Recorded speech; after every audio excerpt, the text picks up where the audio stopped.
कुल मिलाकर के आप यहां पर कटिंग्स देख सकते हैं, जिसमें आप देख सकते हैं कि over 60% population in China may be infected in Covid. और देखिए, चाइना की खबर नहीं पढ़ रहे हैं हम असल में इंडिया के लिए खबर पढ़ रहे हैं, क्योंकि चीन से ही सबसे पहले शुरुआत लास्ट टाइम हुई थी, तब हमारे यहाँ हालात क्या हुए थे सबको पता है। अब ऐसी स्थिति में खबर आती है 60% population in China may be infected by Covid in 19 days, तो ये फिर से एक चिंता की विषय बनती है। 60% of China could be infected by covid in next 3 months, ऐसा एपिडेमियोलॉजिस्ट के द्वारा कहा जा रहा है। ये खबरें निकल करके आ रही हैं और यही कारण है कि आप आज की कटिंग देख रहे हैं कि central to review covid situation as cases rises in China, Japan, South Korea and US, India's latest move to track virus variant amid China's new covid horror. ये आप आज की कल की खबर देख रहे हैं। India should keep close vigil on China's covid rise, Covid panel के चीफ ने कल ही ये जानकारी दी है। दैट मींस इन दोनों खबरों को अगर संयुक्त रूप से पढ़ा जाए तो इन खबरों में गंभीरता है और इनको देखते हुए भारत सरकार भी अलर्ट पर चली गई है। और इसकी वजह क्या हो सकती है तो वो हमने आपको बताई थी आज से 4 दिन पहले। हमने आपको बताया था कि चीन के अंदर कोरोना के मामले इसलिए बढ़े अचानक क्योंकि यहां की जो जीरो कोविड नीति थी उसमें ढील दी गई थी, जिस वजह से हुआ ये कि चीन के अंदर कोरोना से 10 लाख से ज्यादा मौतें होने की आशंका जताई गई। हमने 4 दिन पहले ही आपसे यह सेशन साझा किया था। आपको याद होगा चीन ने अब तक कोरोना से बचने का जो तरीका अपनाया है उसमें सबसे प्रमुख तरीका क्या था? इनके सबसे प्रमुख तरीके में था कि भाई हमें कुछ भी करके आइसोलेशन की पॉलिसी अपनानी है। आइसोलेशन का मतलब हुआ जिसको कोरोना हुआ है उस व्यक्ति को किसी और से मत मिलने दो, एक प्रकार से उसे आइसोलेट करके साइड में क्वारंटाइन करके छोड़ दो। लेकिन जनता इस चीज से इतना तंग आ गई कि आप लोग इससे कब तक हम लोगों को क्वारंटाइन करके जिंदगी जिताओगे? इसकी जगह आप यदि कोई दवा दिलाते तब तो मतलब होता। यदि हम सही बात माने, जहां कोरोना को लेकर चीन की सरकार कहती है कि यहां की 90% आबादी वैक्सीन लगवा चुकी है, वास्तविकता इससे बिल्कुल उलट है। मात्र 38% आबादी ही कोरोना की वैक्सीन लगवा पाई है। कहा यह जा रहा है कि इन्होंने असल में लोगों को वैक्सीन इसलिए नहीं लगाई कि हम आइसोलेट करने का विधान जानते हैं, लोगों को आइसोलेट कर दो और उससे सारी चीजें ट्रैक पर आ जाएंगी। लेकिन वास्तविकता में लोग आइसोलेशन से तंग आ गए और उन्होंने यह कहा कि भाई हमें बाहर निकालो। बाहर निकालते ही चूंकि वैक्सीनेशन कम था तो फिर बीमार पड़ने वालों की संख्या बढ़ने लग गई। उम्मीद है आपको यह बात समझ में आ जाए। तो चीन के कोरोना प्रतिबंधों में ढील के बाद यहां संक्रमण की रफ्तार तेजी से बढ़ रही है। जीरो कोविड पॉलिसी खत्म होने के बाद भारी केसेस में इजाफा देखा गया है। अखबारों में कुछ इस प्रकार की पंक्तियां छप रही हैं, लेकिन फिर भी इस बात की हम कोई पुष्टि नहीं करते। पुष्टि इसलिए नहीं करते क्योंकि समटाइम्स न्यूज मीडिया वाले भी किसी थर्ड पार्टी के रेफरेंस से जानकारी देते हैं। अमेरिका के एक साइंटिस्ट हैं जिनका नाम है एरिक फैगलडिंग, इनका नाम याद रख लीजिएगा। इनके द्वारा कुछ वीडियो साझा किए गए हैं जिसकी वजह से और ज्यादा मामला फैल गया। असल में ये वेरीफाइड ट्विटर धारक हैं, है ना, मतलब फर्जी वाले नहीं है। और जो एरिक है ना, ये एरिक फैगलडिंग, इनके मैं आपको वो दिखाता हूं स्टेटमेंट्स, आप उन्हें देखें एक बार।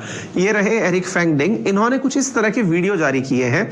आप 5 घंटे पहले के इनके ट्वीट्स पर वीडियो डले हुए देख सकते हैं। यानी कि ये चीन के हालात बताने के लिए वीडियो साझा कर रहे हैं। ऑब्वियस सी बात है कि जब अखबार इन्हें कोट कर रहे हैं, अमेरिका कोट कर रहा है, दैट मींस और वेरीफाइड ट्विटर धारक है तो ठीक ठाक होगा। अब अभी वो वाला तो सिस्टम होगा नहीं इनके साथ कि किसी ने भी फर्जी नाम से बना लिया हो। तो ये तो तस्वीरें निकल के आ रही हैं। दूसरा, कुछ हॉस्पिटल्स की भी तस्वीरें बाहर निकल कर आ रही हैं जिन्हें आप यहां पर देख सकते हैं कि लोग कितना भीषण तरीके से पेशेंट्स के साथ ऑक्सीजन सिलेंडर और मास्क के साथ में एडमिट हुए दिखाई पड़ रहे हैं। दैट मींस मामले में गंभीरता दिखाई जा सकती है। एरिक फैगलडिंग ने कहा कि चाइना के अंदर वैक्सीनेशन की जो सिचुएशन है ना, वहां पर बहुत बड़ी दिक्कत यह है कि जो बड़े या बुजुर्ग लोग हैं वो वैक्सीन लगाने में रेजिस्टेंस दिखा रहे हैं। यानी 80 साल से ऊपर के जो वृद्धजन हैं उनमें 50% भी वैक्सीनेशन नहीं पहुंचा है क्योंकि उन्हें डर लगता है इस बात का कि कुछ गलत हो जाएगा। दैट मीन वैक्सीन रेजिस्टेंस जो है ना वो एल्डरली में बहुत ज्यादा है। और दूसरा, ये जो ओमिक्रॉन का सब वेरिएंट आया है, ओमिक्रॉन का ही वेरिएंट है जो यहां पर उधम मचाया हुआ है, तो ओमिक्रॉन का जो सब वेरिएंट है उस पर जिन्होंने 2 शॉट कोरोना वैक्सीन के ले रखे हैं उनसे वो बच नहीं पा रहा। मतलब यूं समझो, अपन सबने वैक्सीन की डबल डोज ले रखी है, आप में से कुछ ने बूस्टर डोज भी ले रखी होंगी। इसका जो कोरोना का नया वेरिएंट निकल कर आया है ओमिक्रॉन वायरस का, जो सब लीनिएज निकल के आया है, शायद BF7 नाम है उसका, वो जो है असल में वैक्सीन की जिन्होंने डोज ले रखी है चीन के अंदर, उनके ऊपर भी प्रभाव डाल रहा है। इतना ही नहीं, 3 शॉट भी जिन्होंने ले रखे हैं कोरोना वैक्सीन के, उनको भी यह वेरिएंट परेशान कर रहा है। हालांकि इनके द्वारा जो दावा किया गया वो ये है कि चीन की बहुत बड़ी आबादी ऐसी है जिसने वैक्सीन ले ही नहीं रखी, इस वजह से जो डेथ है मेनलैंड चाइना के अंदर वो बहुत ज्यादा होगी। और सबसे बड़ी बात ये कहना चाहते हैं कि असल में कोरोना के केसेस यहां पर पता इसलिए नहीं चलते क्योंकि सरकार उन्हें रिपोर्ट नहीं करती है।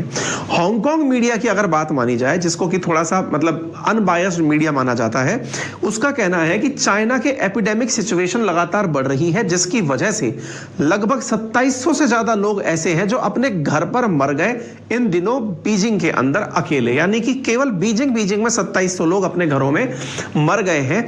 कोरोना पॉजिटिव मेडिकल स्टाफ कर रहा है मरीजों का इलाज, ये हमने पहले भी बताया था।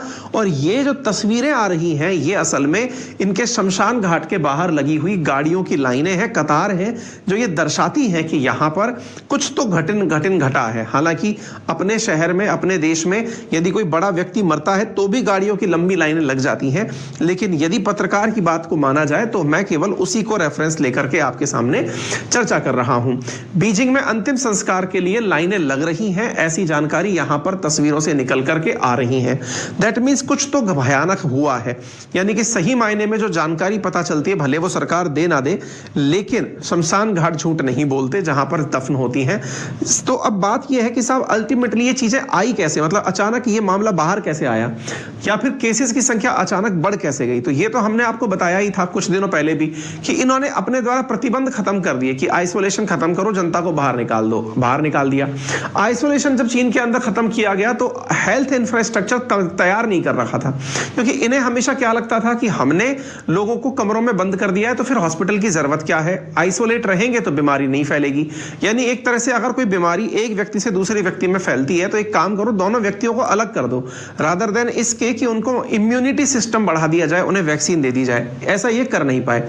वैक्सीनेशन हुआ 38% और 65 पार वाले व्यक्तियों में 10%। हालांकि ये फिगर बहुत जगह अलग अलग है, क्योंकि सरकार कहती है कि हमने 90% आबादी को वैक्सीनेट कर दिया। तीसरा जो है ना, इनकी जो वैक्सीन है वो इतनी कारगर नहीं है जो इन्होंने खुद से बनाई है, लोगों को भी उस वैक्सीन पर ज्यादा विश्वास है नहीं, तो ये अपने आप में बड़ी दिक्कत है। अब सवाल ये कि क्या भारत को चिंता करनी चाहिए, क्योंकि असल में हमारे तो तीनों वैक्सीन के राउंड लग चुके हैं। तो देखिए, सबसे बड़ी बात यह है कि जो कोरोना का वेरिएंट इनके यहां उधम मचा रहा है वो ऐसा नहीं है कि इंडिया में नहीं है, वो 4-5 महीने से इंडिया में भी है। हमारे यहां असर इसलिए नहीं दिखा पा रहा क्योंकि हम लोग ऑलरेडी वैक्सीनेटेड हैं और हमारी वैक्सीन बहुत अच्छे से काम कर रही है।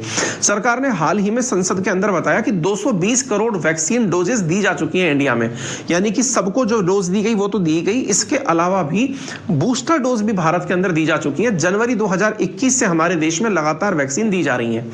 यहाँ की एक चिंता का बड़ा कारण यह है कि इनके जो जनवरी का महीना आएगा ना 2023 का, उस समय इनके यहाँ पे क्या लूनर ईयर सेलिब्रेशन होता है, जैसे न्यू ईयर होता है ना अपने, ऐसे इनके लूनर ईयर सेलिब्रेशन होता है। देश दुनिया से सारे चीनी एक साथ अपने घरों की तरफ पहुंचते हैं, बड़ी मात्रा में ट्रेनें लगाई जाती हैं, त्योहार जैसा माहौल होता है। तो ये दूसरी लहर जो अब के सेशन में आई है, उसकी दूसरी लहर तो जनवरी में उम्मीद करते हैं और तीसरी लहर मार्च के अंदर आ सकती है, ऐसा इनको उम्मीद है। लाखों लोगों की मौतें होंगी, ऐसा बहुत सारी संस्थाओं ने अपने द्वारा कमिट कर दिया है। अब ये कितना सही है कितना नहीं, ये तो सब अलग अलग आंकड़े हैं जी, कोई पता नहीं।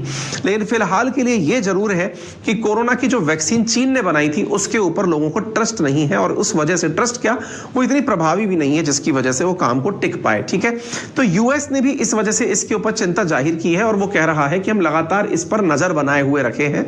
आप देख सकते हैं, कल ही की खबर है कि we are monitoring rising covid rates in China.